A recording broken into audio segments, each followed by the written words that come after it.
جو انارکی پھیل رہی ہے، آج یہاں لڑائی کل وہاں لڑائی، فلاں پارٹی کا جلسہ، اداروں کے خلاف نعرہ بازی، عدلیہ پہ وار، یہ سب انہی چالوں کا حصہ ہے جو لیبیا، عراق، نائجیریا، مالی، شام، تیونس، افغانستان میں ہوا۔ اسی طرح عوام کو ایک خونی جتھے میں تبدیل کیا گیا، اور جب عوام کا غم و غصہ ایک تہائی کو پہنچا تو اس کو تصادم میں بدل دیا گیا۔ یہ سب ایک بہت لمبے منصوبے کا حصہ تھا۔ دشمن قوتوں کے خفیہ ارادے پاکستان کے خلاف اس عالمی سازش کو بنانے والے ہیں، اور یہی ماڈل اب پاکستان پہ لاگو ہونے کو تیار ہے۔ یاد رکھیں کہ جب بھی ملک میں آفت آئے گی یا حملہ ہوگا تو سیاستدان ملک چھوڑ کر باہر بھاگ جائیں گے۔ ملک میں جو 230 خاندان ہیں جن کے بچوں کے پاس 5 سال کے ملٹیپل ویزا لگے ہوئے ہیں، وہ بھی ملک سے نکل جائیں گے۔ اب پیچھے بچیں گے میں، آپ اور ہماری طرح کے upper middle class, lower middle class, اور وہ لوگ جو غربت کی لکیر کے اوپر یا نیچے رہ رہے۔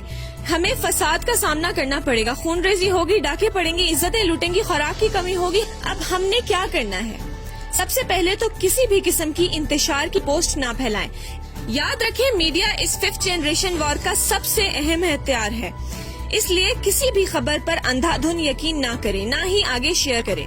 کسی بھی جگہ انتشار کی کیفیت پیدا ہوتی دیکھیں تو کوشش کریں لوگوں کو سمجھائیں کہ ریاستی اداروں کے خلاف بالکل بھی کوئی سوشل میڈیا پوسٹ نہ کریں، اس سے آپ دشمن کی براہ راست دستے راست بن جائیں گے۔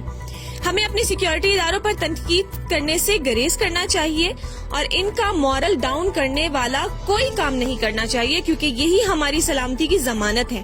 کل جو لوگ سیکیورٹی اداروں پر تنقید کرتے تھے آج تعریفیں کر رہے ہیں، اور کل جو ان کی تعریفیں کر رہے تھے آج ان پر تنقید کر رہے ہیں۔ ان لوگوں کے معیار کا آپ لوگوں کو اندازہ ہو ہی گیا ہوگا، اب ہمیں سمجھدار ہونے کی ضرورت ہے۔ یاد رکھیں ہمارا ملک سلامت ہے تو ہم سلامت ہیں، اس لیے ہمیں اس ملک کی سلامتی و بقا کی جدوجہد کرنی ہے۔ یہ بھی یاد رکھیے شخصیت پرستی فتنہ عظیم ہے، کسی بھی لیڈر کی اتباع میں اتنا آگے نہ بڑھ جائیں کہ آپ کا ایمان داؤ پر لگ جائے۔ یاد رہے کہ پیارا ملک ہے تو ہم ہیں، ہماری شناخت ہے۔ اللہ تعالیٰ آپ کا پاکستان کا حامی و ناصر رہے، آمین۔